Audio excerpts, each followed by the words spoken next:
বিকালবেলাতে ছেলের বায়না হয়েছে নিমকি করে দিতে হবে। ভীষণ ভালোবাসে নিমকি, যতবার নিমকির প্যাকেট নিয়ে এসেছি দুদিনে কমপ্লিট, মানে শেষ করে দিয়েছে। তো দেখো, তারপর ভাবলাম ঠিক আছে অল্প করে একটু বানাই, দেখি কেমন হয়।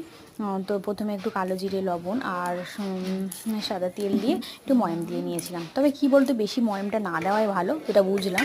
একটু শক্ত করে মাখলে বা বেশি ময়াম না দিলে তাহলে নিমকিটা একটু শক্ত হবে। তো তারপরে একটু মেখে রেখে দিয়েছিলাম। তার মধ্যে কি বাইরে প্রচণ্ড বৃষ্টি হচ্ছে, সারাদিনটাই বৃষ্টি হচ্ছে, প্রায় দুপুর থেকেই চলছে বৃষ্টি।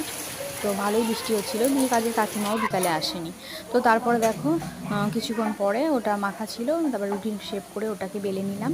নিয়ে তখন চাকু দিয়ে তোমার ছোট ছোট করে নিমকি শেপগুলো করে নেবো। যে যেমন শেপে বানাবে সে তেমনভাবেই কাটবে। তো সেইগুলোই আর কি কাটছিলাম।